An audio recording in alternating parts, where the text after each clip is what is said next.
Hello and welcome to The Intentional Clinician. I'm your host, Paul Krauss, licensed professional counselor. In today's episode, I'm going to be talking to Dr. Nicole Cain. And let me just tell you a little bit about Dr. Cain before we get started. Dr. Nicole Cain is the only naturopathic doctor that also has a master's in clinical psychology who has a particular expertise in alternative treatments for bipolar disorder, depression, anxiety, and post-traumatic stress disorder. Dr. Cain works in an integrative office that is comprised of naturopathic physicians and counselors to provide holistic mental health care. Dr. Cain works closely in particular with the clinicians at Health for Life Grand Rapids. And also she has an office in Scottsdale, Arizona, where we are right now. Dr. Cain has a master's degree in clinical psychology with a counseling specialization and is a licensed, board-certified naturopathic physician in the state of Arizona. She specializes in the treatment of bipolar, trauma, postpartum depression, anxiety, and behavioral disorders in children, including ADHD. I also know that Dr. Cain can treat other things, which we're going to be talking about pretty soon as well. Dr. Cain is a member of the Michigan Naturopathic Association, and she has served on the board of directors for the Arizona Naturopathic Medical Association. She is a contributing writer for Naturopathic Doctor News and Review, Women's Lifestyle magazine in Grand Rapids, and has served as clinical and didactic faculty at the Southwest College of Naturopathic Medicine. Welcome, Dr. Cain. I'm so happy to be here. So, we have you on the show, first time ever, and what our listeners might not know is how we know each other. I was wondering if you were going to mention that. Just coming right out the gate. Yep. So this could be a disclaimer, or I don't know what you'd call it, but we are married, legally. Yes, legally, we are married. We actually met in counseling school. That's true. We did meet in counseling school in Chicago, Illinois. Yeah, there were like 60 women and 4 guys, so your odds were good, and I got the best guy, I'd say. I'm glad you said that. So, the listeners might want to know what the topic of today's show is, but I just wanted to put that out there. We're going to talk about Dr. Cain's most recent book, which is an ebook, and it's called Gut Psychology. I'm so happy to have you on the show, and I just wanted to start out, before I ask you a lot of questions, with reading a little bit about the book, just to kind of give the listeners an idea why I would have you on the show and why this book is important to the fields of psychology and counseling, and also medicine in general. Awesome. After over a decade of research in the mental health field, it has become more and more clear to me that a healthy diet is the foundation of a healthy mind and body. Throughout my experience as a counselor and then as a physician, specializing in the natural treatments of psychiatric illness, I have found that there are 3 key factors in mental health wellness: biological, psychological, and social. This can be described as the biopsychosocial model of health, if I could talk. So, I like this next part where it says, traditionally, the mental health community is focused on counseling and prescription medications and treatment of patients who struggle with mental health concerns. While these approaches have been incredibly beneficial for thousands upon thousands of people, there are inherent limitations. Counseling, for example, can effectively address a person's psychological state and sometimes someone's social environment, but it does not treat one's own physiology. Pharmacological medications can address the physiological imbalances, but they do not get to the root of why a person is physiologically out of balance to begin with. Moreover, each medication has the risks of negative reactions and side effects. They are also typically prescribed for a long time and does not move the patient to a curative state. And there's so much more in here about the paradigm and philosophy about why you wrote this book, but I wanted to just maybe have you talk a little bit about why you wrote this book and why it's important. While you were talking about that, I thought it might be kind of neat to share what was the factor that had me switch from counseling to pursuing my medical degree. And that's exactly what is rooted in the gut psychology program. And so you know this story, but your listeners might not. And so I was working in a rehab in Chicago. And so I had young adults who were addicted to substances like cocaine and heroin, marijuana, alcohol, and different things. And my role as a counselor was to lead group therapy and to do some individual counseling. And so it was incredibly valuable because we were able to connect with the emotional soul experience of the patients and to try to identify sociological variables, family dynamics, identity, and impulse control, all of those really important things.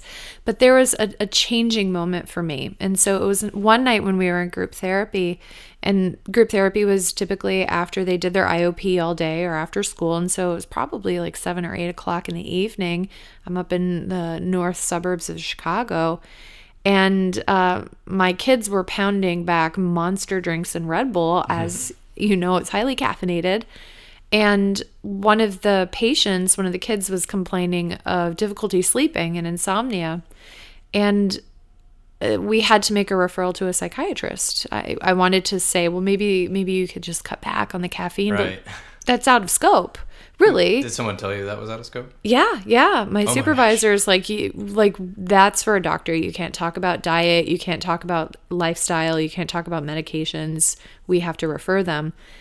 And so that kid went and got a sleeping aid. And so you have this developing brain that's on uppers and downers. And it's like the whole Judy Garland phenomenon. And it just broke my heart. And I remember going into my office and I got on the computer and started just kind of typing wishful thinking, and that's when I found naturopathic medicine. And so my passion started in the understanding that while doing the counseling is important, that there could be obstacles to cure. And in this case, I believe that patient's obstacle to cure of her anxiety, her insomnia, in a part was due to her diet and the choices she was making. And so the gut psychology program, I didn't write it until many years later, but it's been really important to me to understand that and how that can help us have even better clinical outcomes with our patients. Yes. So kind of more a holistic approach, not just working on the mind and to make better habits, hopefully, but also just being able to give the education and also different things from a naturopathic perspective that would be good for the patient. And just for our listeners, I had a question real quick. Can you tell us what is a naturopathic doctor for those who don't know what that is? Oh, thank you for asking that question. It's interesting. So a naturopathic physician, traditionally they go back hundreds of years, but it wasn't until more recently that we had an actual legal designation as a distinct system of medicine. And so you have MDs, DOs, and naturopathic physicians are NDs, or in the state of Arizona, it's an NMD. Okay. Our curriculum includes all of the basic sciences, the ologies, pharmacology, human anatomy, all of the same coursework that your standard MD or DO receives. In addition to that, we get hundreds and hundreds of hours in the naturopathic modalities, for example, botanical medicine, hydrotherapy, homeopathy, acupuncture, minor surgery. And so all of that is embodied together in a naturopathic degree. And so in the state of Arizona, where I went to medical school, I am licensed. It's federally accredited. We have continuing education requirements. And I have the licensure rights to prescribe medications, order blood work, diagnosis. But fundamentally what makes it different is that we look at the root cause and we try to help the person move into a state of better health. And we see symptoms as an indication of an imbalance, and we try to go to that imbalance, similar to counseling, really. Okay. To go to that imbalance and treat the cause, and then ideally the person enjoys true remission and gets better. And so that's what naturopathic medicine is. Okay, I have a question, an example, but just before we get into that, so you guys have the same basic curriculum as a DO or an MD, and then the specialization, and then after that you get all of this other material from a naturopathic perspective. And I was also curious, there's a lot of other states that license naturopathic doctors. Do you know what kind of the number is on that? More than 22 states offer licensure, and the scope of practice will vary by state. And so the other states in the United States that don't have licensure, there are in some states, for example, Michigan, there are naturopaths there. And there's a big difference between a naturopathic physician who went to a federally accredited medical school. 4-year medical school. Also, people did residencies. Okay. Exactly. Versus what's a I've heard people say the term, I went to a naturopath, and that may not be a doctor. That Can you may not explain be a what that is? doctor. Yeah. So the difference is that they may have gone to a weekend certification course that isn't federally accredited, that there are no objective requirements for completion. In fact, some people do a couple weekend classes and then they hang their shingle and call themselves a doctor. And so in states like Michigan, where the word doctor isn't protected, anybody can call themselves that. And so when you're looking for a naturopathic physician, it's important to be sure that they actually went to an accredited medical school. And there's, okay. And yet you can see that by going to naturopathic.org. Oh, that was my next question. Okay. Yeah, to learn more about that. But I mean, we have medical doctors, we have naturopathic physicians in Australia and Canada and the United States and other countries. So it's not just an American designation. Okay, excellent. Yes. And so, yeah, I'm glad that you pointed that out, because it can be kind of confusing that some people have called themselves naturopaths. But I guess with licensure pending, apparently in a bunch of states, that is going to be, they might have to figure out a different name, because that's a little confusing for me and other listeners, probably. So, glad you talked to us about that. And so I wanted to get into the book, but first I have to say, I was, when I first heard about this gut brain thing, I think there was a Guardian article or the Atlantic with Dr. Greenblatt, MD, I believe. He was sort of leading a charge and saying that I remember the article, he was talking about how he had treated this young lady with millions of probiotics and some sort of possibly fecal implant, some other different things, diet and lifestyle, and this person who had extreme OCD, was obsessive compulsive disorder, was able to get out of that along with psychotherapy. So can you explain a little bit about maybe this gut psychology? What does this even mean, and how is this linked with Dr. Greenblatt, MD, and his stuff?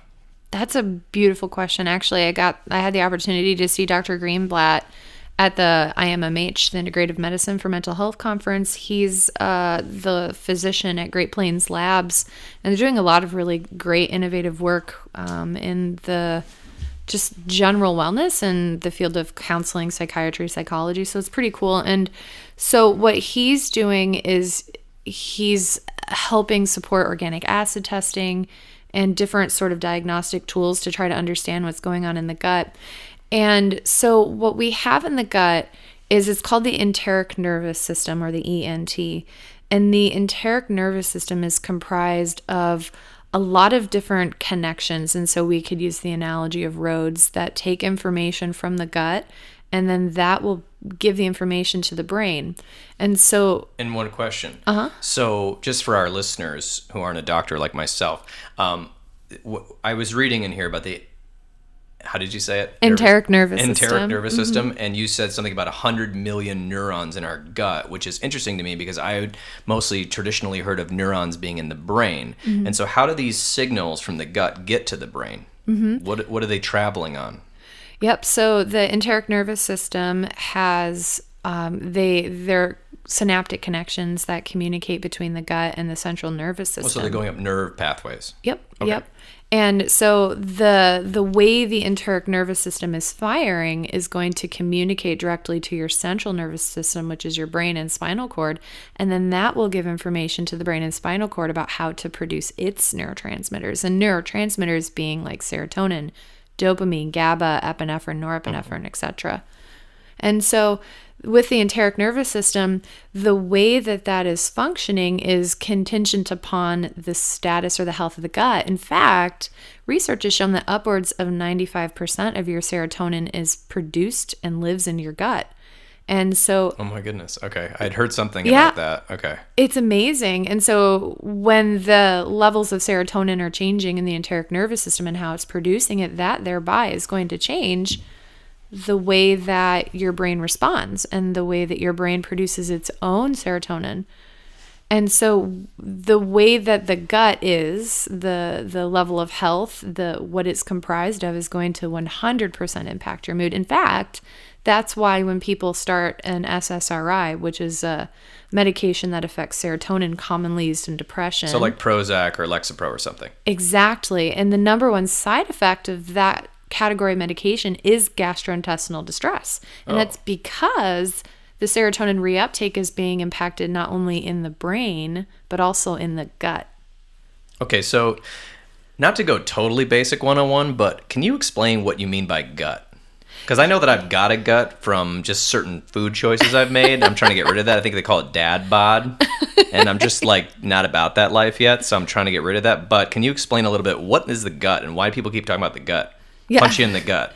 Yeah. So the gut is the gastrointestinal system, and so that would be involving basically like mouth, esophagus down into your stomach, your duodenum, your large intestine, your small intestine. So these are basically all organs that are involved in digestion of the food. So like basically, like if I put stuff in my mouth, it goes through my gut. Exactly. Before it exits at some point. Before it exits right. at some point. Okay, just for the listener, I'm just like, sometimes we use this word gut, and I'm like, what are we talking about? Yeah. I just wanted to know. Yeah. So what you're saying essentially is that what we're putting in our body is affecting possibly our behavior and mood in addition to how my stomach feels after I ate 2 hot dogs from the gas station. When you think about it, so you go to the gas station and let's say you have like a super swanky, nice new car. Sure. And you have the option to put in diesel or you can put in the 3 types of octane gas. Sure. And so if you have a car that's supposed to run off of normal gasoline and you put something completely foreign, aka diesel, in that gas tank, that would be bad. It would be bad. So what you put in your car matters. And if you use the high performance octane gas, your car is going to perform better. So it makes sense that what you put in your car is going to impact its performance. And it's the same with our bodies. What you put in your mouth, what you put in your gut, what you put in your body is 100% going to impact the way that your body performs. So it seems like when I've got a physical many times when I was younger with the regular medical doctor in my town, they did not ask me about diet at all. All they asked me about was, are you drinking or are you smoking or are you using drugs? They didn't ask me, are you eating 4 Ho-Hos before going to lunch and then drinking like 7 gallons of Kool-Aid? Like no one asked me that. Or did they say, are you eating quinoa and kale or broccoli or whatever was the trendy food of the year in the organic food store? Like no one cared. I remember a doctor poking me and saying, you look healthy. Mm-hmm. And I remember having anxiety at the time being like, I know I look healthy. Mm-hmm. Like I'm a pretty healthy person. Like I don't eat like too much stuff from the gas station, you know, but like what, so like why is this basic thing seem to be overlooked? You know, like for instance, so like, you know, what, like why is it so difficult for us to understand that if we eat McDonald's hamburgers and drink shakes all day, that our body might start looking like we're eating McDonald's hamburgers and drinking shakes all day? Why is this like escaping us in our culture? Well, I mean, if we think of just pure marketing for just a second, you have that happy clown from McDonald's who is like frolicking in the playland with kids. And so a lot of it, I think, is we're just not thinking about the way that we are impacting our health by what we eat. It's more that we have familiarity. It's what we do. It's our culture. It's marketing. And it's fast and delicious. It's fast and perhaps delicious. That was me avoiding a lawsuit. So also, but I was sort of saying like we might look like the food, like you are what you eat, you look like the food. I've heard that before, but like, you know, I think that was like some sort of 80s jazzercise mantra. So like, what's up with like, you're telling me gut psychology. This is what I'm reading. I read this book. It's 61 pages of 8.5 by 11. So I don't know how much that would be if it was in like a novel form. And you had like, I don't know, over 50 scientific sources. I was pretty impressed by that because I was looking at these little footnotes. I was like, oh, cool. I can see if this is true.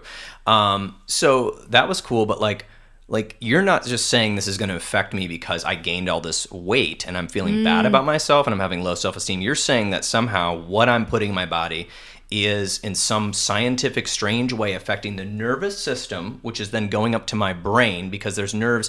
I know this because I'm in psychology. So like your brain is not just in your head, people. Like your brain is all over your body. And we might call our mind seems to be in our headspace, but your brain extends all over your body. It's very intelligent, but most of us just associate it with it being in our mind because most of the brain is in the head. Mm-hmm. And medicine always focus from like the shoulders up. Right. So if you're anxious, it's all about systems. So if you're anxious, you're going to go to a doctor that focuses from the head up. And if you're having stomach upset, you're going to see a gastroenterologist who just looks at that. So can I tell, I have a story that's coming to mind. Can I share whatever that? story you want. So I had actually, there's this, I had a patient come to my office, and I'm going to change a little bit of data just to protect their privacy, but we'll say it's like a 10-year-old boy, and he came into my office, and he has intense anxiety about his health. And so if you take that child to a standard counselor, the counselor will talk about anxiety and help with skills, and that's really important. Sure. But let's say that there's something else going on that maybe the counselor didn't know about. And so I did a little bit of digging, and it turns out that his stomach is often upset. And so then, okay, we could refer to a gastro and do some testing, or we could learn a little bit more about what's going on in his diet. And that sounds like it takes a lot of time. Takes time. How long are your visits? The follow-up is 30 minutes. Okay, follow-up, but you're... The new patient is 3.5 Okay, so that hours. makes sense. I was about to say, like, I don't know... I remember going to the doctor and kind of being in and out. In like 5 minutes. Yeah, it was like faster than In-N-Out Burger. So, like, I'm trying to figure out, like... So you're saying you dug deeper. So what did you find? Yeah, we dug deeper. And so what I learned is that this little guy gets up in the morning and he chugs 2 huge glasses of orange juice. And I mean, this guy probably weighs like, I don't know, 60, 70 pounds. He's a little dude. And he chugs 2 huge glasses of orange juice, and then he eats sugary cereal. And his stomach is upset. And then he gets scared because his stomach is upset and he doesn't understand why. Right.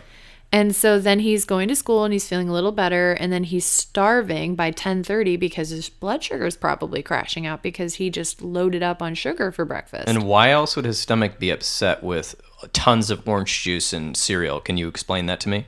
Well, it's incredibly acidic. And like, if I chugged that much orange juice on an empty stomach, I would probably feel a little woozy. What is the acid doing in my stomach? Like, I've heard of this acidity, alkaline. People try to sell me alkaline water. I'm like, I don't really know what that means. But I like my water from, my Brita filter.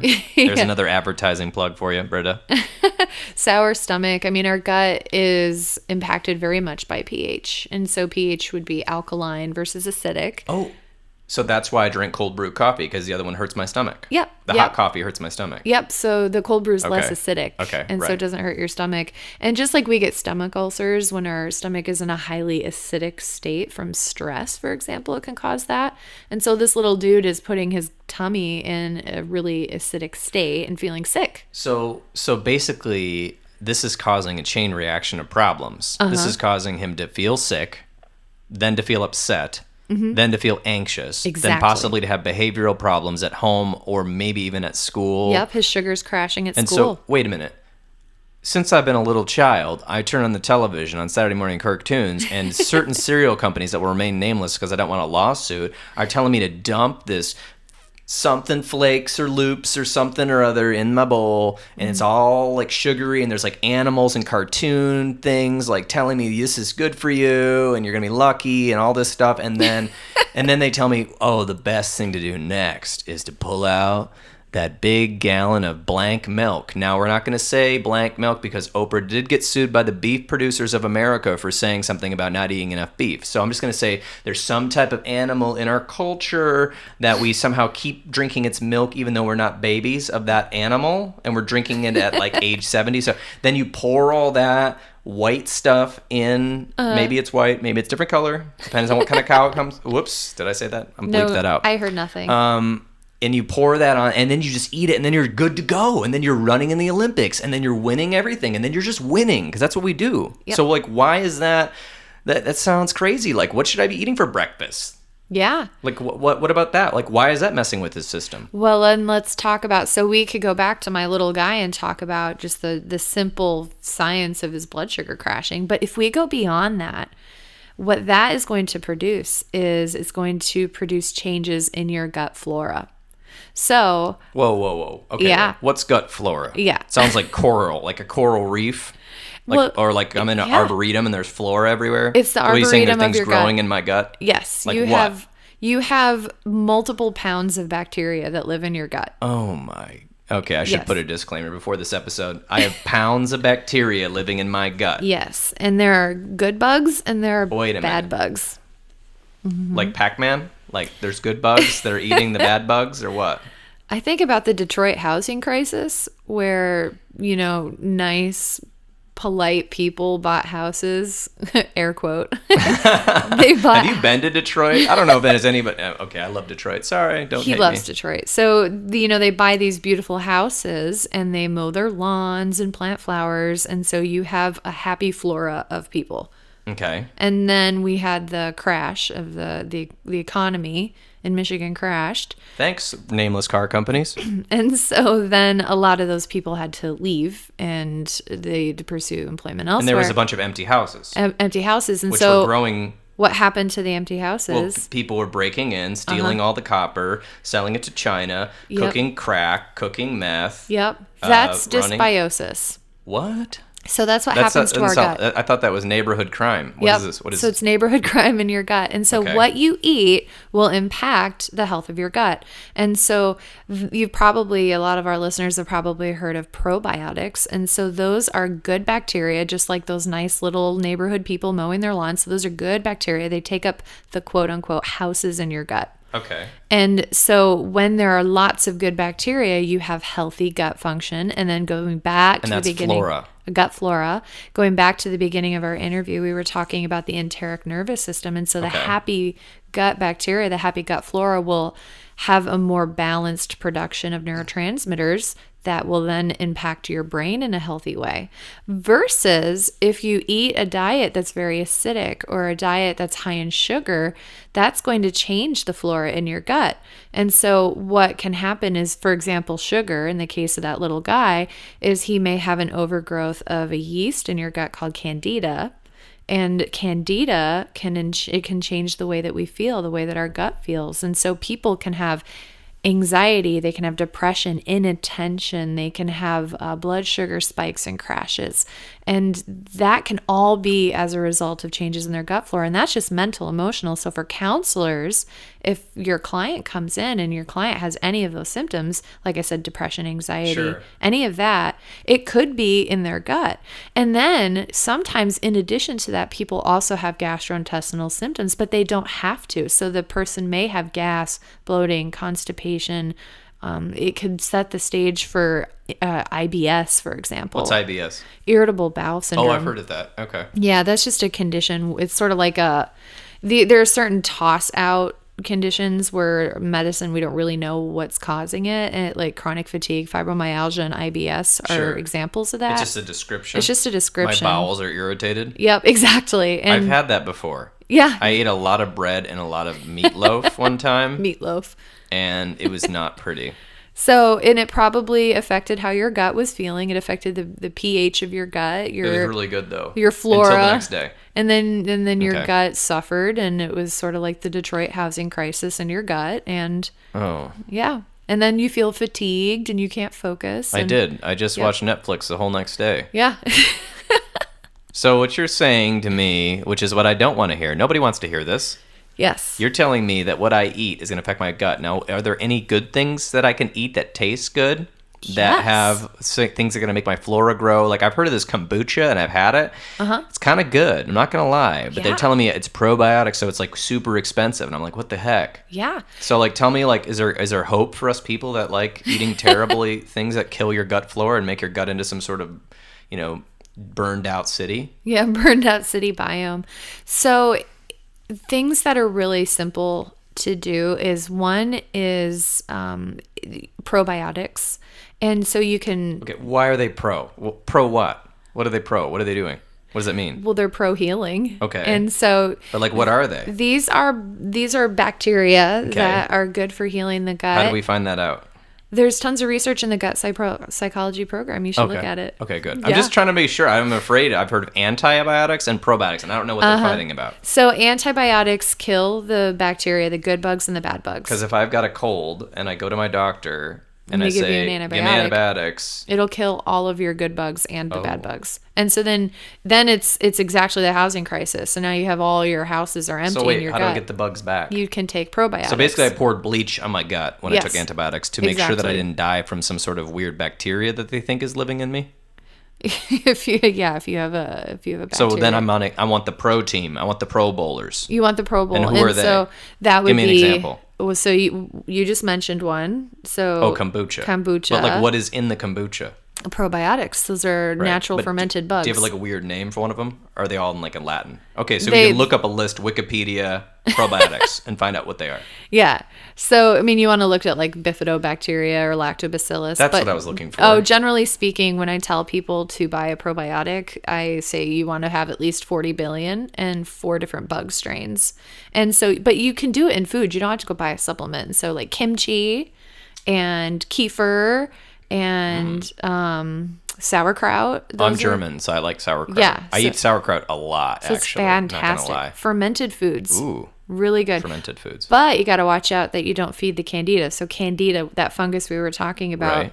candida loves sugar, fermented foods, Sugar. and carbohydrates. Dang and it. so having a good balance is really important. To, Okay. You know, there's a possibility of too much of a good thing. So this is good. I'm getting a lot of education here. And so essentially, when you're with patients, you're trying to get, you told me, to the root cause. And so sometimes the root cause, from what I'm hearing here, is that the diet and what you're putting in your body can be part of the root cause. Sometimes it's the full root cause, or sometimes it's just a piece of it. Because if that child is eating trash for years and they have this terrible symptom, and then eventually, I know from neuroscience that this is now developed a pattern in their neurons to possibly continue, even if they start eating, let's say, kimchi, avocado, rice for breakfast with like, beans or some sort of protein in there, and not Pop-Tarts. Exactly. But they might still be nervous on the way to school, because now you've created, like when we do something over and over, what we're learning is that you're forming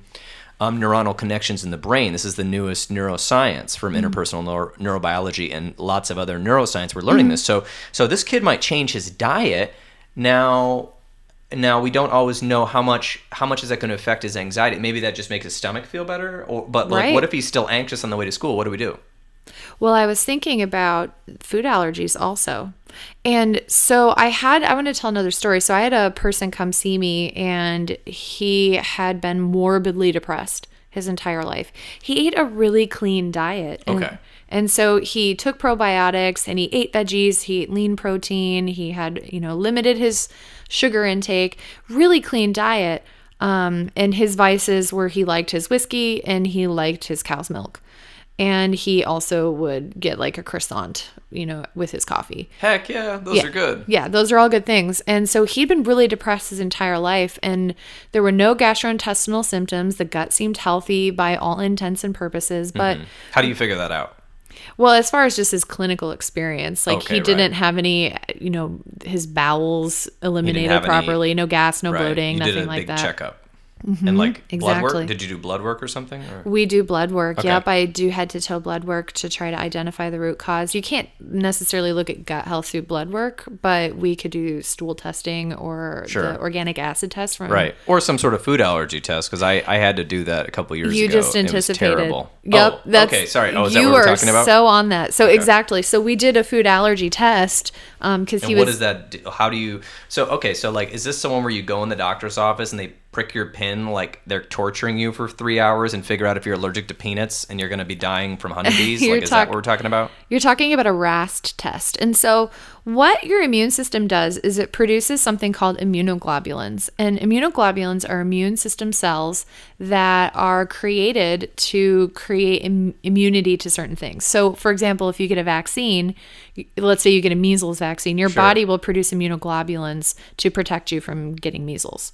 And so our body sometimes can produce immunoglobulins to things we don't want it to. So you're referring to the RAST test or the skin prick test. Right. That's the kind of allergy test an allergist does. Okay, right. And so that looks at a certain type of an immunoglobulin called an IgE, which is acute anaphylaxis. So that's somebody who eats a peanut. IgE, acute anaphylaxis. Just for everyone taking notes, remember that. Okay, Yes. so somebody eats a peanut, and Their throat sometimes closes. on the Southwest flights, they won't have any peanuts. Probably because And I'm so there's- depressed. Yeah, probably because they're protecting their survival. They of said I somebody. couldn't have any. Yeah, They no- only gave me pretzels. no peanuts which for you. caused me great sadness. Okay, so wait. So this is the IG what?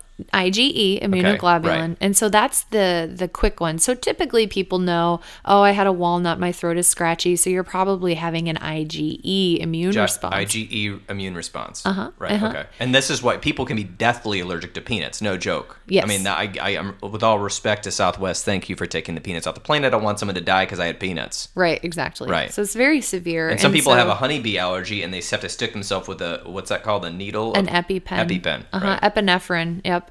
And so that will help counteract it. So the other main type of immunoglobulin is IgG, which is delayed hypersensitivity. And that's what we look at when we do food allergy testing. Okay. IgG. Delayed hypersensitivity. So that means what does that even mean? You can eat that croissant on Monday, sure, and your body will slowly build up an immune response to that, and you may get congested and coffee and on Friday. So like, what did my body not like about the croissant? So this goes back to one of the theories is it talks about leaky gut. Sure. And so I like to use the analogy with my patients is your gut, it should be like a garden hose. And so you plug it into the water spigot and water comes through it and it shouldn't be leaking out the garden hose. Right. And so a healthy colon is the same. And so when your body wants to send information out of the colon into the bloodstream, it can do that through receptors. But if you imagine leaving a garden hose in the desert out in the sunshine, it's going to get cracks. And then when you turn the water on, it's going to all come out of the hose. I've actually had that experience, but keep going. Yes. And so the same kind of metaphorically, something similar can happen in the gut. And we call that leaky gut. And so then proteins in your gut escape when they're not supposed to out of the gut. And then your immune system identifies that as an intruder. Through receptors? It will see the protein, and so right, your immune system cells will see that and right, flag it, and so then your body will create antibodies against that, and so you have immunoglobulins, which is the memory. And so then let's say you ate milk right, for 40 years of your life, right, and those proteins are constantly getting out where they're not supposed to. So now you have all sorts of immunoglobulins right, that are waiting for that to try to protect you. They try to kill it by mounting an immune response. Basically, I'm minding my own business. I'm eating a croissant, and I did find out from my doctor recently, who's not you, disclaimer, she's not my doctor, that I had a food sensitivity to wheat, which they said I was not full-blown allergic to wheat. I guess they said it was IgG response, which I forgot what they even said until you just talked about it now. But anyway, that's why I got some sort of stuffy nose and some other weird symptoms that I'd rather not talk about on the show due to eating the wheat, which is in things that I like called bread, which is the best thing in the world and universe, and everyone should have some. So now my body, I'm minding my own business, eating my bread, and then my body's like, wait, like, we're attacking you now to save you from bread. Like, why? Why is it doing that? Why did I, like, all of a sudden my body just, like, hate me? Why is my body turning against me? It's probably been doing that slowly over time, but because why? As your disease progresses or as the inflammation progresses. Because it's, like, sick of bread? Or just because it just randomly happens?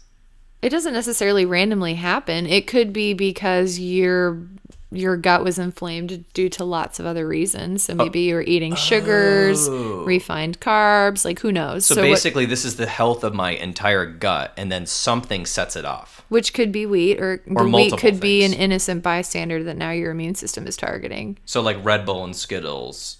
And then, like, for years, all of a sudden, now my flora is depressed, things are not good, and then all of a sudden, this just doesn't like this one food, or 2 or 3 or more foods.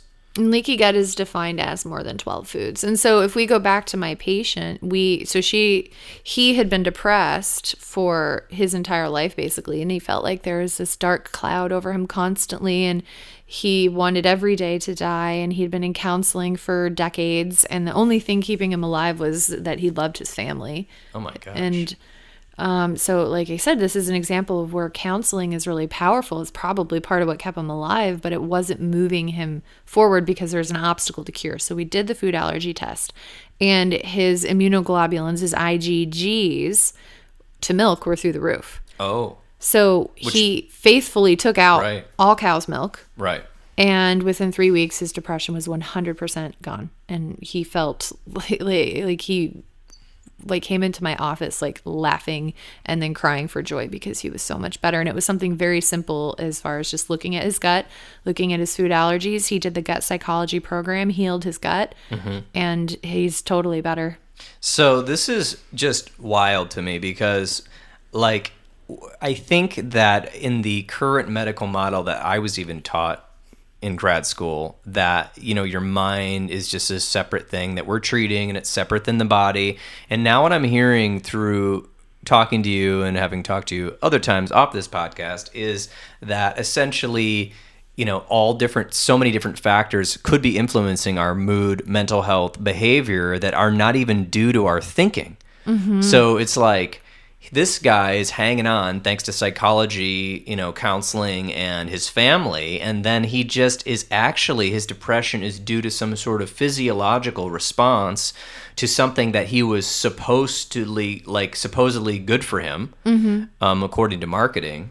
And then he just changes something and it gets out of his system and he starts feeling better. And he's like, oh my gosh, probably also, I mean, I was thinking about this, like, he was depressed because of this diet and this, you know, inflammation or allergy or whatever you want to call it.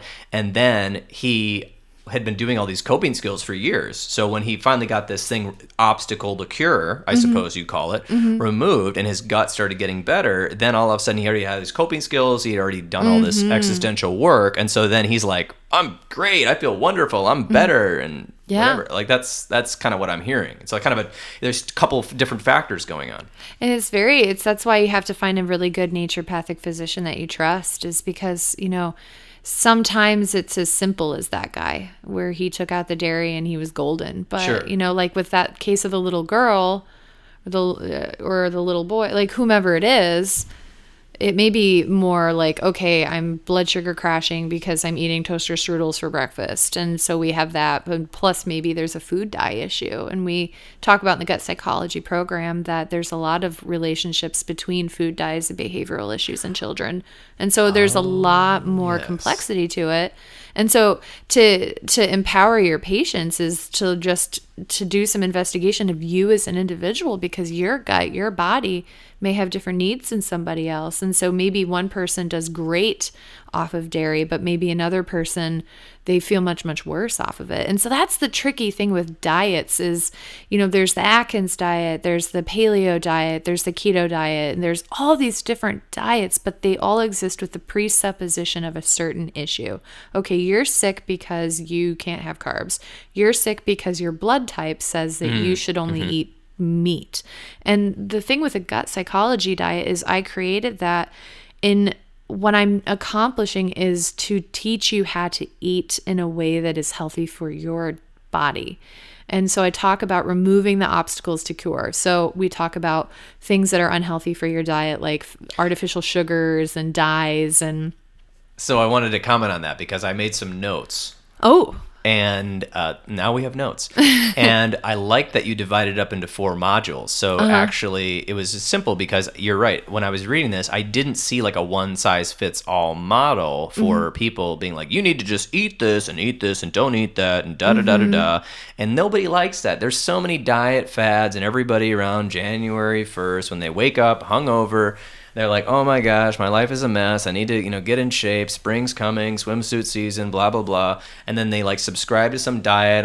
You know, it used to be on television. You'd call 1-800 blah, blah, blah. And now you just go and click on your Facebook or your Instagram, and all of a sudden it's like, hey, we're sending you meals in the mail and, you know, all this stuff. And so like, they're like, this is what you need to do. Just eat chicken. Like, that's what you need to do. Just eat chicken and rice. That's what you got to do. It's just perfect for everybody. And it's like, what you're saying to me is like, no, we need to, like, first of all, give you some education, give you some information, and then also there is no one size fits all. We're trying to learn your body. I guess that sounds almost like your medical practice where you spend so much time with people. So I wanted to talk about this. You divide it up into 4 sections. So module 1 is what you call decoding labels and cutting out the garbage. Yes. And so essentially, I like that chapter a lot because I didn't even actually know a lot of this stuff. I should probably pay attention to what you tell me when we're off here, but you were talking about, just all these different things that I hadn't thought about. Like, you went through just sort of educating people about what did labels mean, and like, what does this particular label in America, the nutrition facts label, mean, and what are all these indicators? And then like, how do you read this, and like, how do you know what's a good source of certain things or what's a bad source of certain things? And there's like 12 ingredients to look out for. You talk about, I really like that because it's talking about the different sugars, MSG, nitrates, just simple things. So it's like, I didn't see like, don't eat this and don't eat that. Like, it didn't have any of that. You just said like, if you're going to buy this, just make sure it doesn't have this in it. Because I know, for instance, it's baseball season starting up here and everybody likes a good hot dog. But what I found out is that a lot of hot dogs add nitrates to them, which can be bad. I don't know why, but why are nitrates bad? Well, they're chemically derived, and so it can. They're, you think about like, do you scientists created sodium nitrate? Okay, yeah. So yeah, do you want to eat foods that a farmer pulled out of the earth, or something that a man in a hazmat suit made in a lab? I probably want to eat something pulled out of the earth. I see. I was just looking at that. It said sodium nitrate and nitrate are naturally occurring. I see. Well, scientists in the laboratory created sodium nitrate. Both substances are utilized to preserve meat in the place of salt, and both are considered nitrosamines, which have been linked to DNA damage. And then you cite something. So, interestingly enough, I found out they have hot dogs at Trader Joe's. Another plug, Trader Joe's. If you're out there, that don't have nitrates, they just have salt. Imagine that. Yes. Just salt, and they taste delicious. Just in time for baseball season. I'm a Chicago person, so mustard, no ketchup. Yes, exactly. And that's what I'm aiming to do, is just educate you and empower you, and not take things away, but rather help you make healthier choices about what you're eating. And so that's the whole module 1 is how to understand labels, what things, maybe to do alternatives, things to avoid. Right, but it wasn't making me avoid foods, which I liked. Yeah. I mean, you were just sort of like, look out for this when you read labels. And I kind of felt I was really interested. But I did not even know about potassium bromate. I mean, look, this is crazy. I mean, this has been linked to cancer in some studies and toxic to the kidneys. And they're just like putting it in bread. And all of this is referenced. I see that. Yeah. Yep. And I worked really hard to make sure of the highest integrity in the references. And so PubMed studies, a lot of double-blind studies. And that's another thing, is when people are looking at, Mercola or Livestrong or other sources to understand what they're doing with their diet and their food, is look at their references and make sure, like, okay, who's funding that study? So you're talking about like popular, like, we're alternative blogs for alternative things. Like, you're talking about like that trend of kind of like blogging, like, did you know that if you eat soy, you're going to grow breasts, or something like that? Oh, and I could talk a lot about soy, but that could be for another podcast. That could be another podcast. But like, yes. You mean these sensationalized news stories? Yes. Integrity in research, integrity in science is really important. In my practice, and naturopathic medicine is a lot of focus in using rigorous science. And so, the gut psychology program is, like you said, there's over 50 references, and they're going back to the American Journal of Psychiatry, gastroenterology, a lot of different studies. Right. And I like that you did the research, because I don't like doing research. So, another feature about the book I liked was that at the end of each module, you had like a little quiz with an answer key, and that was kind of fun. Yeah, maybe we can quiz you. I'm going to fail, so let's just not do that. Maybe later. I also like that there was a homework section and sort of an application section of each module or chapter. Mm-hmm. And I like that you track, if they take the challenge, you have them track energy, appetite, focus, anxiety, depression, and other sort of things to see if they notice any difference within a week or two of doing this, which I liked. And so that was pretty cool to me. And then I liked, I just want to go over a little bit more of this, because I liked this part, that the way you framed it, and I was like, oh cool, I've conquered chapter 1 or module 1. Now proteins. This was a fun chapter. Proteins, expanding your palate from chicken and cheese. Now everyone likes chicken quesadillas, so are you trying to tell us that we can't have chicken quesadillas? I am not telling you can't have chicken quesadillas. However, there are lots of other delicious proteins you can add in order to expand it. And, you know, we find that, so if we go back to the garden hose analogy and talk about leaky gut, is if you're continually eating something and you have leaky gut, you have those holes in your garden hose, Right. that maybe you weren't allergic to cheese to begin with and something else happened. Maybe you took a ciprofloxacin antibiotic and it caused a lot of inflammation in the gut. And so maybe you had a leaky gut and then you just eat chicken and cheese constantly. By having the same proteins constantly being introduced to your system, you can actually Right. develop a sensitivity to that because, like we said, the body's going to produce immunoglobulins to things it sees all the time. And so you may be allergic to it by proxy as opposed to it being the causal factor. I like that you said develop a sensitivity, because that reminds me a lot of counseling. It's sort of like a trigger. If like something bad happens, then you might be triggered by things that remind you of that. Like that could be another way of just saying, I mean, it's not really developing a sensitivity. It's obviously a symptom and there's, you know, science to back that. But in terms of like, okay, I'm just like rubbing the same food on my body all the time. Like it's going to probably not like it. Yep. Now, you made a big deal about proteins. I mean, you literally have an entire module on proteins. So I read in here, it said proteins are linked to neurotransmitters. You discuss amino acid precursors, neurotransmitters, what deficient amounts of each neurotransmitter can cause. And then I love this part about, like, there's this whole guide of all these amino acid pathways, the neurotransmitters they correspond to, what the deficiencies can cause. And then here's some foods, both with meat options and non-meat options, that could help you gain these amino acids, which could then apparently help you with your neurotransmitters. So can you tell me why proteins are a big deal? Well, protein is important. It contains the building blocks for amino acids. Okay. And amino acids are the building blocks for the energy that your cells use. And so if you don't have enough protein, your cells aren't going to have energy. And so there's something called a mitochondria. I like to compare that to the battery in a car. Okay. And so the mitochondria, they use the amino acids and the different cofactors that you're consuming, all those ingredients, and then they produce ATP, which is like the electricity that comes out of the battery of your car. And so if you're not eating food that has the energy to help your mitochondria make energy, right? So if your mitochondria is not getting the ingredients from the protein, you're not going to get energy. And so that's going to affect the way your body feels, and it's going to affect the way that you feel emotionally and mentally. And so people who have brain fog, poor concentration, depression, and muscle weakness, fatigue, chronic fatigue syndrome, we see this a lot. Right. So getting good protein in is so important. Yeah, and you know, it's funny about protein, like we were talking about breakfast, but like if I go to like, and I love Grand Rapids restaurants. I love all of you. You're on my Christmas list. But like if I go to my favorite coffee shops, they aren't like offering me much protein. They're like, here's this really sweet donut. And I'm like, yes, thank you, God.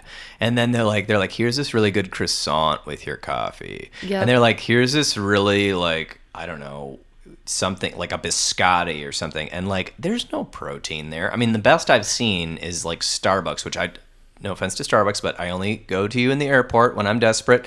But they have little, you know, you can buy eggs, which are hard-boiled eggs, which have protein. And but nuts. like, you know, and if you're at home, you can cook eggs, but it makes the whole house smell. And quite frankly, I ain't got time for that. So like, I mean, essentially, you know, there's so many temptations out there to not eat protein for breakfast. So like, what if I don't eat protein for breakfast? What I'm just like, save that for later. What happens to me? And that's that story of our little person, and he crashed out. Crash. Yep. So protein gives your cell. So people crave carbs and sugar. Yes. And those increase dopamine, your feel-good neurotransmitter. So like the same thing that most drugs attach to. Yeah, exactly. Like, so you illegal feel, drugs like heroin goes so to it's dopamine. Quick energy. Right. And so you feel Quick. really good. You have quick energy. Right. But it doesn't sustain you like fats and proteins. And so then you crash. Okay, that makes more sense. So I should be eating more protein and not just downing a bowl of Cinnamon Toast Crunch and trying to run 2 miles. Exactly. Okay. So that does remind me of an Office episode where Michael ate Alfredo to make sure that he could run in that He was race. carb loading for a marathon. So he was carb loading, but like apparently he probably should have had protein loading. Is that what you're kind of saying here? Protein would have been a lot more. But not while he's running. Not while he's running. But I mean, carb loading does give you quick energy at your disposal. And then if you're running a short race, that's a good idea, or something like that. Okay, got it. And he should have done it the night before, The not night the before. morning of. Not the morning of eating Alfredo before a race. Can't endorse that. Okay. So I like that. So there's a lot of so much information. We don't have time to cover it all, but I'm just trying to hit some highlights here because it was just really interesting to me. I like this part. You said diversify your diet, rotating the foods you eat. It reduces the likelihood of food sensitivity development. You can get a variety of sources of protein that your body can use differently, and you can have the opportunity to explore different types of delicious and tasty foods. I like that part because I like going to different restaurants. Mm-hmm. I get really bored with going to the same restaurant. Maybe because I grew up near a mall that had Olive Garden, Chili's, and some sort of place that served bourbon chicken, whatever the hell that is. So I got really sick of that, and I've been like seeking out different restaurants. You know, there's a Spanish restaurant, a couple Spanish restaurants now in Grand Rapids. You got the American New, American Old, American cheap bar food. You got, Thai food, Chinese food, German food. Oh, they got a new Nordic restaurant. So all these different foods. So you're saying that's a good thing? Diversity is good, yes. Okay, and then you did talk in here about different ways to cook food and what to eat. And you are both talking about non-meat and meat options. And you quote Shakespeare here. You say, our bodies are gardens, our wills are the gardeners. Shakespeare said that. Yeah. Oh, that's interesting. And again, you give us a lot of quizzes and little things to do and little homework. So number 3, the truth about fats, oils, and carbohydrates. So that was really interesting to me because I didn't know this truth about oils, fats, and carbohydrates. So can you tell us a little bit about that? Yeah, there was a fad a while ago talking about how fats were terrible, and if you eat fat, you're going to get heart disease. I remember that fad. Yeah, you remember that fad about fat. Yeah. And thankfully that's since been redacted. Oh, and really? Really what it is it's more about inflammation.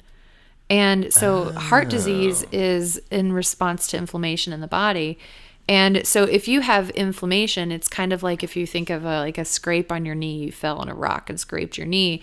That's inflammation. Inflammation is your immune system cells are going there and it's red and it's swollen. So we can get inflammation in our entire bodies by eating things like chicken and cheese all the time, or carbohydrates and toaster strudels, or whatever, French fries, so inflammatory foods. Mm-hmm. And so inflammation creates a hospitable ground for cholesterol to attach. Right. And so they were saying, we see cholesterol here, fat and cholesterol are the problems, but it's not. So you always got to go deeper. And so it's the inflammation. And so we actually see that really healthy fats. So if we look like the ketogenic diet, we see really healthy fats, oils. Not only are they good for feeding your body and feeding your cells, but they'll reduce the likelihood of a heart attack. So fat isn't bad. It's the type of fat. And it's the balance of fats. Of fats. There's different types. I won't get into this today because that could be a whole podcast. That could be a whole podcast. But we don't have time for that. Different types of saturated fats. And so coconut oil is a type of saturated fat, but it's a different type that's actually really good for your body. Right. And then we have omega fatty acids like omega-3, omega-6, omega-9, and it's all about a good balance. And so, you don't want to drink 26 gallons of water, but you don't want to drink 0 gallons of water. It's about finding that nice happy medium for what your body needs. Okay, yeah, and I like that, and I'll move on from this chapter in a moment, but I like that since I'm in psychology, I love that you said you mentioned some study that the human brain is approximately 60% fat. Yeah.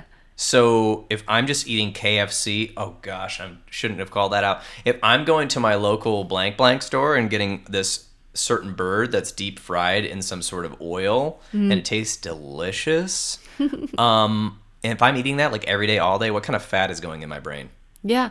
So if you think about your brain being mostly fat, so you have every single cell in your body has something called a phospholipid bilayer. And so if you imagine that you have this nucleus, this piece in the middle, and then surrounding it, you have the head and the tail of this fat molecule. So it's, and that surrounds it. And they kind of really, truly, they look like little sperm with 2 legs. Oh. There's hydrophilic and hydrophobic. Okay. So the hydrophobic is the head and it goes away from the water, and then the hydrophilic is towards the water. And so it creates this like little protective fatty layer around every single cell, and then that will impact the way the cell survives, gets nutrients, delivers information. And so if you're eating food that contributes to that phospholipid bilayer, then you're obviously going to have healthier function of your cells. And if you're eating foods that take away from that, then your cells are going to struggle. And so in this chapter, I talk about how to eat healthy fats, types of fats and foods, balancing that. Right. And how to optimize that for your body. Yeah, and I like that you didn't tell me not to eat stuff. You were talking more about balancing. It sounded very mindful, I would say. Actually, I don't think you use that word in this book, but it sort of makes me think of mindfulness, which is trying to just sort of find that balance between states. I love that. Yeah. Because even the way that you perceive your food, eat your food, harvest your food, prepare it, is going to impact the way that your biology and your physiology receives and processes and integrates the food. Yes, and being this is a psychology and counseling podcast, and of course philosophy too, we really want our brains to be functioning on all cylinders. 8 cylinders. How about 8-cylinder brain? I like that. So the last part I wanted to kind of comment on, there's 2 last little parts, is this module 4, which I think is going to scare some people away, to be quite honest with you. Because it's called Give Me Some Fruits and Veggies. And I live in this country called the United States, and here, you know what? If there's fruits and veggies in my ice cream, I'm cool with that. Like, throw it in a smoothie that's like tastes like chocolate. I want, like, I had a smoothie the other day and it had like chocolate in it, like a lot of chocolate, and she said there was kale and spinach. I couldn't even taste it. It was amazing. Yeah. But then I felt like, I give myself a gold star for eating some kale and spinach. I ate some kale and spinach, but I ate like a pound of chocolate probably, but it was really good. And, and when I went to the state fair with my friend, Michael, shout out Michael, he ate a fried Twinkie and he had like so much fun. And I wanted to eat fried Twinkies, but like I was already feeling ill from like that huge lemonade thing I drank and this giant ass turkey leg that was like just so big, and it was like bigger than my stomach. And like, we kind of went wild, but like when I was at the state fair, there were no fruits and veggies. It was like fried. Oh wait, there was fried pickles. Pickles. I'll take that back. Yep. So like, we live in a country. We're it's like when you going crazy, you got to have cotton candy and turkey legs and lemonade and fried Oreos and fried this and fried that. And like, hey, you know what? Module 4. Do we really need module 4? Give me some fruits and veggies. Can you explain why? Well, of course, they're an important part of getting nutrients. And so your veggies have fiber. Okay. And so we talked about stabilizing your blood sugar so you're not crashing out. Fiber does that. It does? Fiber actually, more fiber, less risk of colorectal cancer. So I can't just get fruit smoothies with chocolate. I should actually eat the fruit is what you're saying? Well, I mean, I guess however I can get it in you. Okay, that's true. Blend it up. I didn't know fiber helped. No wonder I'm having problems. Okay. That'll be off the podcast. Keep going. Edit. So, and veggies are rich in something marvelous. I'll point this out because I could talk for days on fiber and veggies and fruits. But one cool thing that your listeners might not be familiar with are the wonders of anthocyanidins and polyphenols. I have no idea what you just said. Is that Latin? You just smile and nod, say, okay. Oh, yes. Yes, and the polyphenols and the something or other. So if you want to prevent Alzheimer's, you want to prevent cognitive decline, if you want to prevent cancer, if you want to prevent inflammation, if you want to heal your body, those are the tickets. People are out there that are really into NRF2s, and they take Protandim, and they're into all these different kinds of supplements because the name of the game is antioxidants, antioxidants, antioxidants. Oh, I've heard of those. Yes. So oxidative damage. If you see a piece of iron that's sticking out of the ground and it's rusted, that's oxidative damage. And so we can have oxidative damage in our brain. Oxygen causes oxidative damage. So we need oxygen, but we also need ways in our body to counteract damage caused by hyperoxygenation. And so veggies and fruits are our number one source of antioxidants. So they have thousands of nutrients, vitamin Bs and all sorts of things that they're comprised of, but the antioxidant benefits far outweigh anything else that you can consume.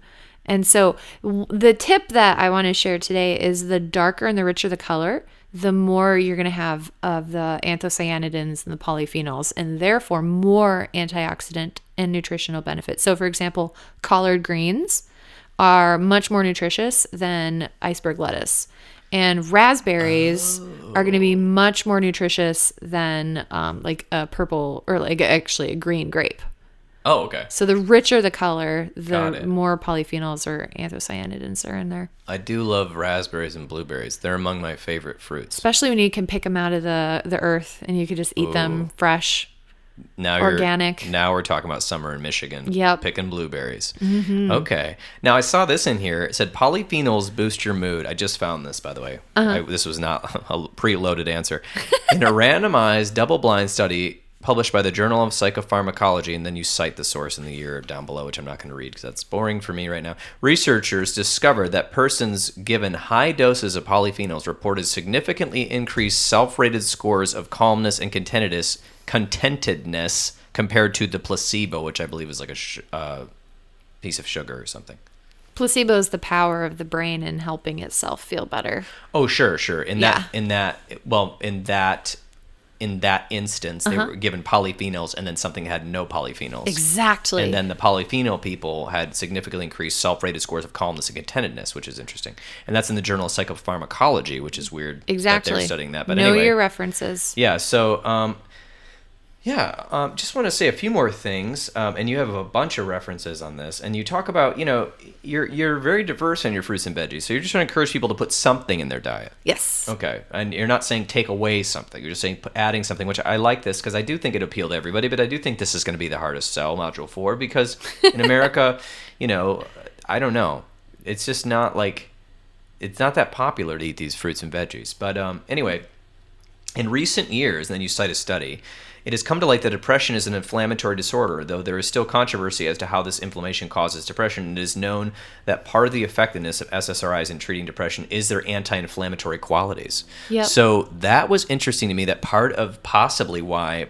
Lexapro works is it's partly anti-inflammatory. Can you explain about that? It's like a drop of water in an ocean. And so the doctors were observing that they would give somebody an SSRI, selective serotonin reuptake inhibitor like Prozac, and it takes, a minimum of 14 days for the serotonin reuptake to change enough to be appreciably beneficial for a person, if it will be beneficial, although it took Prozac over 20 studies to show that it was better than placebo. Actually, 28 studies before they found 2 studies. The FDA requires 2 studies, beat placebo. It took Prozac 27 or 28. That's in amazing. The Great Psychotherapy Debate by Bruce Wampold. So anyway. I love that. Thank you for that. That's brilliant. And so they were noticing that people were showing some improvements. And so they're like, okay, is this placebo? People just feel better taking a medication. Right. Or is there something we're not seeing that could be helpful than the medication? And so they conducted a study, and it turns out that there's a teeny tiny anti-inflammatory benefit to these medications. And that's what was helping. And so in patients who have depression due to inflammation, anti-inflammatories can mitigate that or make it better. And so we have naturally, our planet is filled with so many natural anti-inflammatories that are so powerful. For example, dark leafy greens, fish oil, really brightly colored berries, and things like that. Yeah, actually it was interesting. We're here in Arizona, and Dr. Andrew Weil of University of Arizona, who's a famous, I believe, Dr. Weil. Okay, whatever. He's written books that are in Walgreens and CVS and all that. He has a restaurant here that he started with this guy named Sam Fox called True Food Restaurant, and one of their big appeals or advertising is that we're serving an anti-inflammatory diet. So you're telling me, so if these people's depression was due to inflammation and they're taking the SSRI and there's a little bit of a benefit, could they just go to True Foods and eat anti-inflammatory for like 3 meals a day, kind of like an anti-supersize me type thing, where instead of eating McDonald's 3 meals a day, like eat anti-inflammatory foods, and that could possibly have an effect if that's why their depression was caused? Yeah, well, I don't want to say they should go to True Food all the time. Sorry, I do like their food. Their food is pretty good. But I really like to encourage my patients to prepare their own meals and know where your food came from, and pay attention to whether or not the food has been sprayed with pesticides, because you can't wash that off in a lot of cases. And to really be a part of the intention, the mindfulness of preparing your food. And when you eat the food, mindfully tell yourself, this is good for my mind, this is good for my body, and that will be so much more powerful than if you're just like, okay, I'm gonna chow this down while I'm driving to my next gig, and it's anti-inflammatory. Because the act of eating can be pro-inflammatory. So that's interesting. In our culture here, we like to eat a lot of things really quickly. Yes. We like to chow down, as we call it, and we like to go through the drive-through, and we're like eating a burrito, and we got a soda in the other hand, and we're driving down the 101 here at like 75 miles an hour, stuffing this amazing carne asada burrito in our mouth, following it with some Dr. Pepper. So I know that, okay, carne asada, it's spicy, might be a little inflammatory in the soda, blah, blah, blah. But so are you saying also the way that I'm jamming this burrito down my gaping maw that fast while driving 70 miles an hour could be an inflammatory act? Yes, exactly. Because why is that? Like the burrito gets in there really quickly and it mixes with the soda? Like what's happening? Well, and if you think about the state of your nervous system, and so we have two primary states. We have the sympathetic state, fight or flight, riding around like driving really fast, going places, listening to like awesome rock music. Yeah, you're rocking out to rock or whatever you listen to that or dubstep. Exactly. Sure. Yeah, you're dubstepping with your burrito. Right. Pedal Dubstep to the burrito. metal, going on the 101, getting to your gig. Right. And so that's a fight or flight response. Your body's producing cortisol. Cortisol can be pro-inflammatory. Oh. And then there's rest and digest. Parasympathetic. Which is parasympathetic, exactly. Sure. And so so they call it rest and digest because in that state, your body is sending all of the digestive juices, the blood, the effort to your tummy.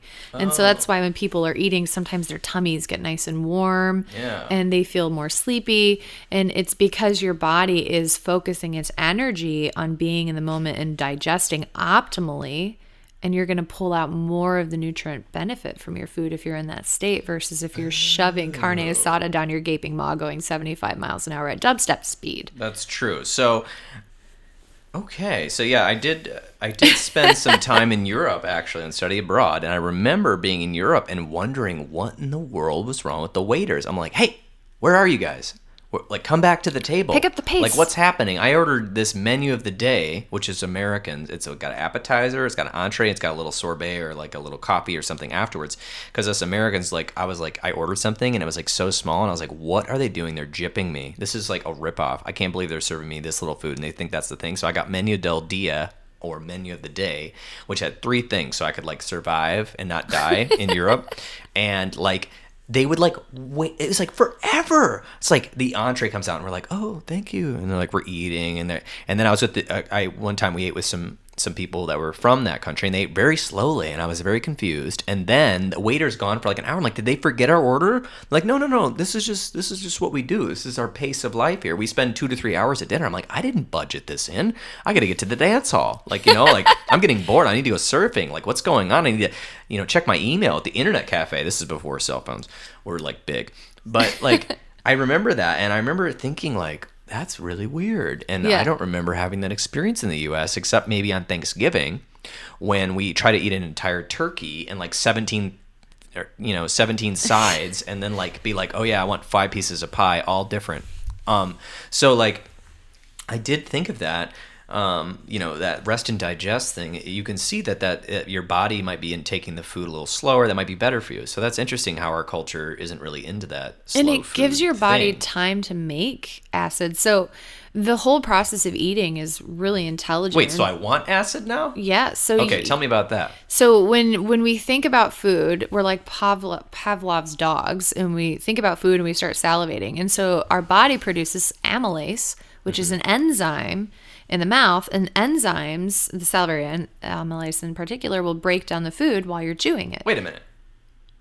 So my food starts breaking down when I put it in my mouth? Yes. Well, ideally. So swallowing the burrito whole like an egg roll is not a good plan for using amylase. Yeah, it's by you're bypassing you're amylaseless, and then it goes down into your stomach. And so like if you chew slowly, in the meantime your stomach is producing hydrochloric acid and your body's making more enzymes, and then it goes down into your stomach, and then you have this sphincter which closes at the base of your esophagus at the top of your stomach. Sure. Your cardiac sphincter, so that closes, and then it basically makes your stomach into this like sack that's like squishing and breaking down and macerating all of this food and mixing it up with all these enzymes and acid. And so if you're like, oh, I gotta eat, and you shove it down your face, yeah, I'm in a hurry. So the case I talked about at Right. the beginning of that little person who was having anxiety about Right. their health. The OJ one. The OJ, so that person, when he would eat lunch, he would eat that way because he would be starving because he was crashing from his carbohydrate breakfast. So he would eat really fast and he felt like he had a stone in his stomach. And that's because he wasn't taking the time to allow his body to make the yummy acids and enzymes to break it down. So getting into that rest and digest state, not only is it just putting you more in a parasympathetic state where you can digest, but it gives your body the time to do what it's supposed to do. And so then people who don't do that and they eat too fast, they don't have enough stomach acid. The acid doesn't stimulate that sphincter to close, so instead it goes up your esophagus. People get reflux. And then you burp and you taste nasty stuff. And then your you doctor gotta take all these Tums. Your doctor puts you on a proton pump inhibitor, which then prevents your Dear stomach from God. making acid, Okay. and then that changes the pH of your gut, and you get dysbiosis, and then it spirals And you gotta everything get that out. other medication that the country star. Okay, so anyway, what I'm hearing here is now for all psychology clinicians out there, we're always advocating that people do 20 minutes of mindfulness or whatever to kind of like calm yourself or do some sort of walking activity to calm the mind and sort of slow the mind down so that the mind can remember certain things, and so that the mind can start building a stress response and be able to kind of emotionally regulate. And so essentially what you're saying is we should also have people eating slower. Yep, Boy. eat more slowly. Take your Okay. time. Be more European. Okay, interesting. And so last thing about this is that you had stuff for picky eaters on how to eat vegetables, which I thought was fun, but I'm going to leave for people to read that if they want in the book. Yes, The because other if thing- you don't love veggies and things Right. like that, I have strategies to get it in. Right, so that's pretty cool because, I love some veggies, but some I just not a fan. So I also like that you had this 4 tips for success, which I'm not going to go totally into, but it was called the buddy system. Mm-hmm. Healing the gut, make it a habit, and spice it up. Mm-hmm. Seriously sounds like a movie. I like it. It was cool. So there's strategies in here. There's quizzes, homework, recipes, even a few recipes at the end. I think that was more for the people that you knew that weren't going to like fruits and veggies like I predicted. And then the science here, the references. So thanks so much, Dr. Cain, for coming on the show. Can you tell us a little bit about how people can get this book? Yes, we have a webpage. It's Gut Psychology, and so you can go to www.gutpsychology.com, which is GUTPSYCHOLOGY.com, and you can learn more. We actually have some fabulous videos, and we're getting some more testimonials up there, but there are some from people, and so if you want to learn more about it, you can listen to the videos, and we also have a sneak peek. And so if you're not sure you want to totally commit, you can do that too. Awesome. And so what if somebody wants to work with you? Can you explain about that? How would they get a hold of you? Yeah, so I have a webpage. It's drnicolecain.com, so DrNicolecain.com. I work with people around the world. I have patients in London and France and Canada and all around the United States. I do in-person visits in Grand Rapids, Michigan and Scottsdale, Arizona, and I do telemedicine for people who are not able to come and see me locally. Excellent. So what if I already have a doctor, and let's say I live in like California or Delaware or like Florida or something, and I'm like, hey, this food allergy thing sounds cool. Like my doctor doesn't have that one. They're just trying to poke me with this like medieval torture device. How do I get your food allergy thing? Yeah, How do I get that? You can get that at my webpage. And so the way that works is we pay the lab and then send you a kit. And the kit has everything that you would need. And we have relationships with labs around the country. And so you would go and get a blood draw with the kit that we provide for you, and it has the shipping information. And so it's super simple. You just take the kit to like a LabCorp or Quest. Oh, okay. And they take your blood and they send it off. And then in 10 business days, we'll probably get the results back, depending on if they're on time. We give you a very comprehensive write-up and recommendations for how to proceed. Oh, very cool. I think I need that one again. Yeah, I think absolutely. I need to take that test. Okay, awesome. Well, thanks so much for being our guest. I hope people enjoyed it. And thanks so much, Dr. Nicole Cain, for being on The Intentional Clinician. Thank you. I had a wonderful time. Me too.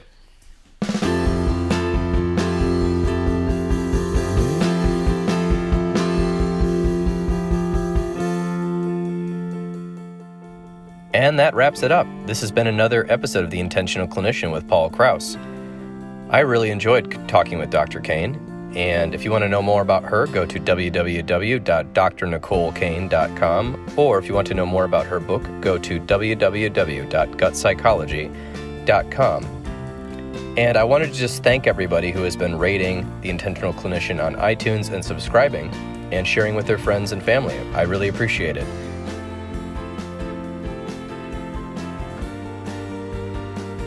As you know, this is Paul Krauss.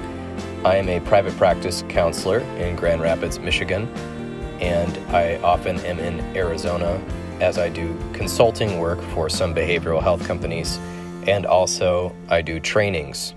I'm developing a training called The Intentional Clinician, which I've done a few times for some behavioral health organizations. If you'd like to know more about that, just go to my website at www.paulkrauscounseling.com and send me an email, or check out my group practice at www.healthforlifegr.com. And for the disclaimer portion, do not make any changes to your diet or anything without first consulting your doctor. While Dr. Cain is a licensed physician in the state of Arizona, you must make sure that you are meeting with your own physician and not trying to treat yourself. If you have any mental health emergencies, please dial 911 or call the National Suicide Helpline. And you can even now chat online with them. Just go to Google and type in National Suicide Prevention Hotline. And while these are the opinions of a doctor and a counselor, these should not be viewed as the definitive opinion on any subject. So if you need treatment of any kind, whether it be mental health treatment or seeing a doctor, please go find a doctor that works for you. All right, have a great day, everybody.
Tell me about your favorite meal.